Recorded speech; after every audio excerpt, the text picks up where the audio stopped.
Le torchon brûle entre l'État haïtien et l'Association des professionnels du pétrole.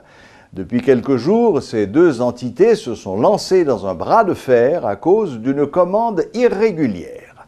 Reprochant au BMPAD d'avoir importé des produits pétroliers sans appel d'offres, les grandes compagnies pétrolières ont placé leurs propres commandes, mais ne peuvent pas en prendre livraison sans la permission des autorités. Le commissaire du gouvernement de Port-au-Prince, Oknam Klamé Demeus, confirme que des mandats d'amener ont été émis à l'encontre de plusieurs responsables de compagnies pétrolières. Commissaire gouvernement, depuis le gagne infraction qui commettent dans la juridiction, il gagne combien de façons qu'il a procédé, parmi façons ça que moi-même, puisque je suis des bateaux, que je suis pris en flagrant délit en haute mer, et dans l'espace maritime, ça a été, il fait partie du territoire national. Les m'informer, moins de renseignements que c'est des bateaux qui ont produits pétroliers là-dedans. Et c'est des individus qui font entrer de façon irrégulière, en absence de toute procédure. Il fait entrer dans le pays des produits pétroliers, qui sont dangereux d'ailleurs. Ça veut dire, en plus d'infractions qu'elles commettent, que nous dit introduction frauduleuse des produits pétroliers sur le territoire national, on a un problème de sécurité nationale. C'est une menace à la sécurité nationale parce que nous avons des produits pétroliers qui sont dangereux. Donc, nous demandons pour moun sa yo m'attendre, suite à mandat d'amener, que la police conduit en état devant le commissaire gouvernement, pour venir devant, pour venir expliquer qui est-ce qui était autorisé à faire entrer produits pétroliers en Haïti sans l'autorisation de l'État. Voilà pourquoi je me lance mandat d'amener. Ah, mais moi, je ne suis pas bon, je ne suis pas comme ça, mais moi, je ne suis pas bon. Donc, ça veut dire que nous tous connaissons journalistes, nous en pile. Je ne suis pas songé à dans tête, je ne suis pas mentir. Il faut respecter les citoyens, je ne pas besoin de citer non. Ça nous est dans mandat d'amener, c'est ça lié. Oh non, ce n'est pas présenté. Je demande la police pour arrêter les gens, mener par le commissaire gouvernement. Je ne demande pas de présenter, je ne pas inviter les gens. Le chef de l'État haïtien, Jovenel Moïse, a effectué une visite d'évaluation à Léogane. Accompagné du député Jean-Wilson Hippolyte, le président haïtien a visité plusieurs localités, notamment La Salle, Croix-des-Prés, le centre-ville, Salbous, Darbonne. Cette visite doit lui permettre d'évaluer la situation dans la perspective de la caravane du changement. M. Moïse a notamment analysé l'état des infrastructures, des ponts sur les rivières Brache, Momence, Vincent et La Rouillonne. Les débordements récurrents de ces rivières lors des averses constituent une préoccupation pour les autorités et les citoyens. Dans les localités de Salbous et de Darbonne, M. Moïse a discuté avec les autorités locales autour des infrastructures, notamment des barrages et des berges sur la Rouillonne. Les débordements de la Rouillonne provoquent la destruction de plantations, de maisons et la perte de bétail. Le président a également eu des entretiens avec des responsables d'associations de la zone qui ont soumis des doléances. Avant son départ, le président de la République a visité plusieurs tronçons de route nécessitant des travaux de réfection. Une cellule a été mise sur pied par le ministère de la Justice afin de lutter contre la spoliation. L'annonce en a été faite ce jeudi par le porte-parole adjoint de la PNH, Gary Desrosiers, alors qu'il présentait le traditionnel bilan mensuel de la DCPJ. Gary Desrosiers a fait savoir que cette cellule est constituée de 4 entités, dont le ministère de la Justice, le bureau du secrétaire d'État à la sécurité publique, le commissaire du gouvernement et la direction centrale de la police judiciaire. Rappelons que depuis plusieurs années, les spoliateurs font la loi au niveau de la région métropolitaine de Port-au-Prince et dans certaines villes de province, personne n'est à l'abri. La famille Benoît et d'autres propriétaires sont les principales victimes de ces agissements. Ministre Justice là, qui gagne instruction Premier ministre là, et qui gagne solidarité gouvernement tout entier, fait monter ça nous une task force que nous relève Bulsif. BULSIF là, c'est Bureau de lutte contre l'insécurité foncière.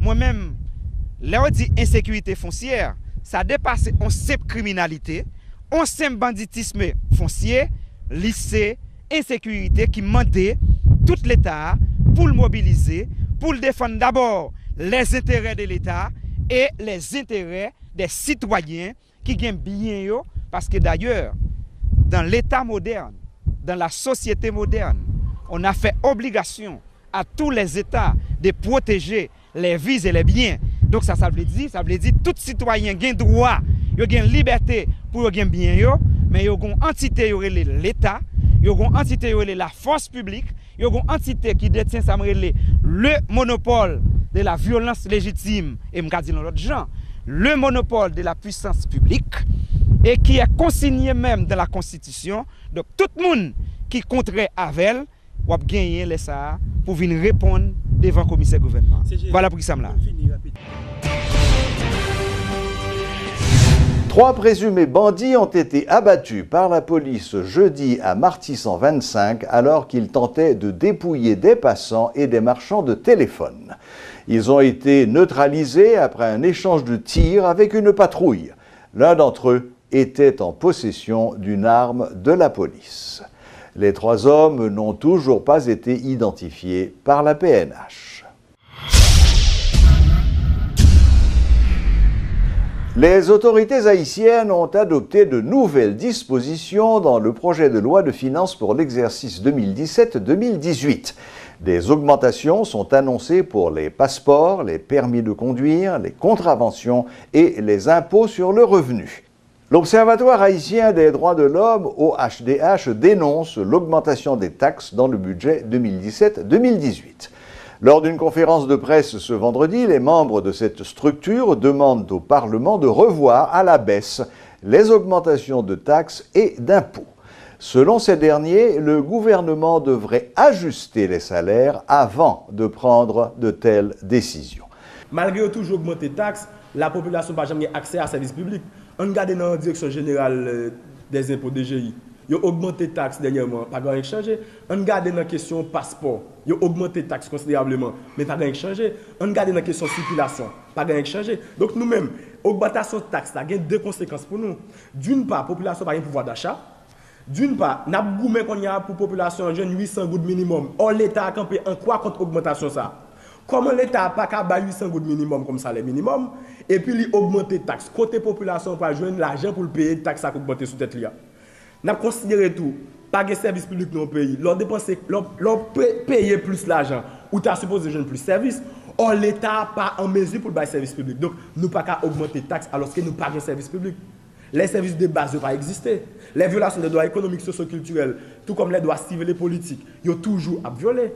Au grandeur de l'État haïtien, au grandeur de tout le monde qui a financé, qui a baillé l'argent. Donc, il est fondamental.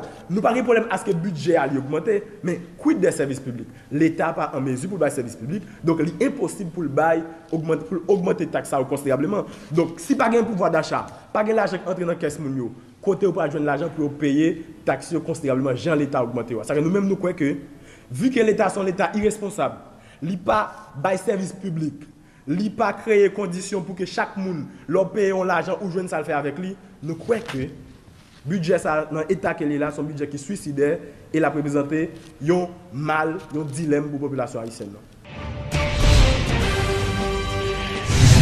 Le ministère du Tourisme a lancé vendredi dernier la première phase de la campagne « Ça fait tourisme, c'est ça fait tout le monde » qui vise à changer l'attitude des Haïtiens vis-à-vis du tourisme et des touristes en général.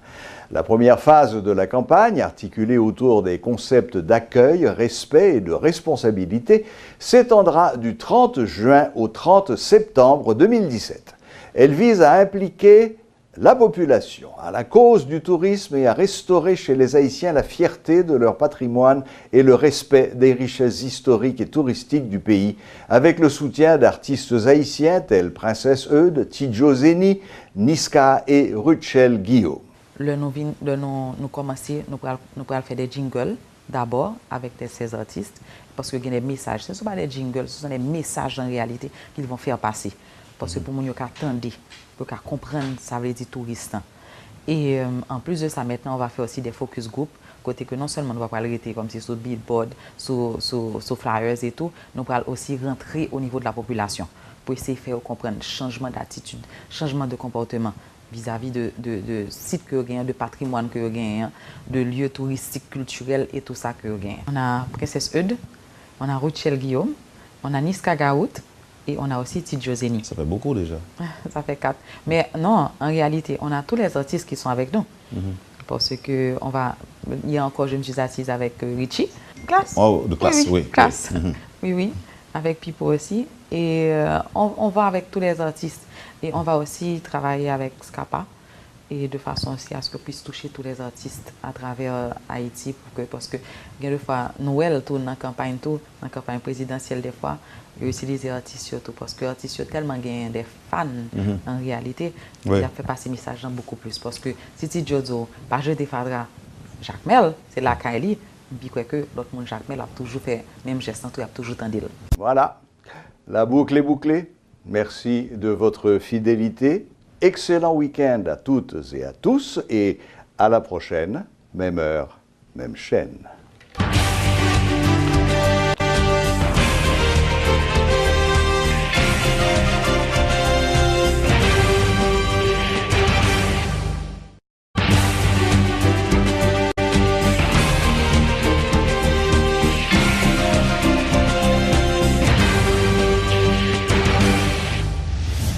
Madame, mademoiselle, monsieur, bienvenue à Metro News. Voici les principaux titres qui seront développés aujourd'hui. Le salaire minimum pour les ouvriers de la sous-traitance passera de 300 à 335 gourdes, soit une augmentation de 11,7%. Le Conseil supérieur des salaires a soumis son rapport au président de la République. Les spoliateurs sont désormais dans le collimateur de la justice haïtienne.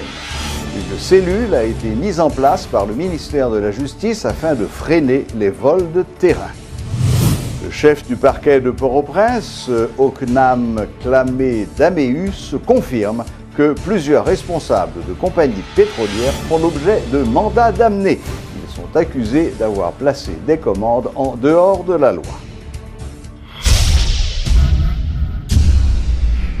Metro News vous est apporté par HeyTrack. HeyTrack vous invite à gagner des cadeaux avec l'huile moteur mobile Delvac. Grattez l'étiquette jaune, découvrez votre code, envoyez-le au 8110, réclamez votre prime au bureau mobile. L'huile mobile Delvac est représentée en Haïti par HeyTrack.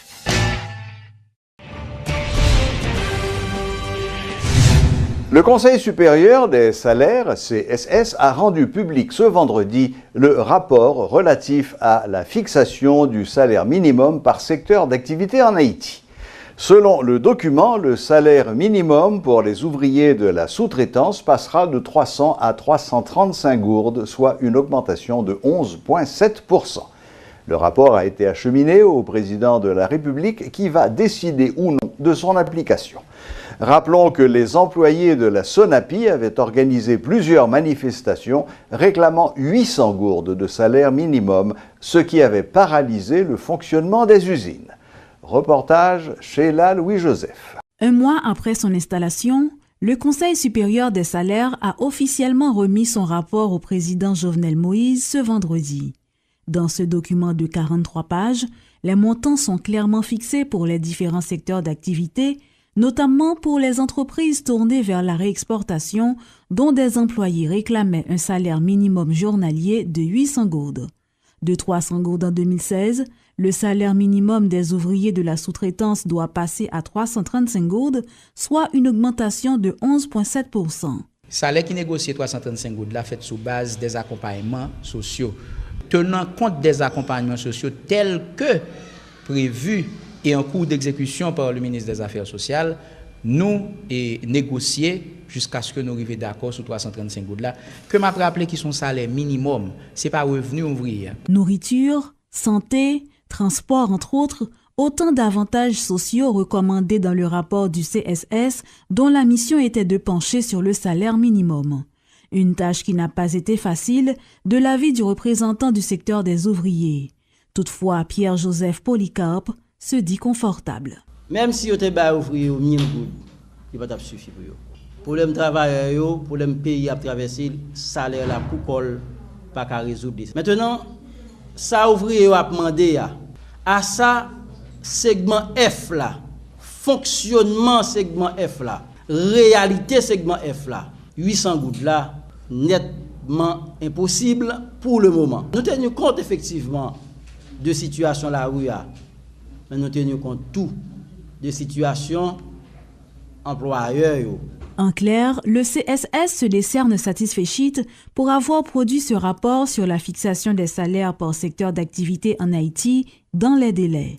Vu l'urgence de l'heure, l'entrée en application des prescrits de ce document est prévue pour le 1er août.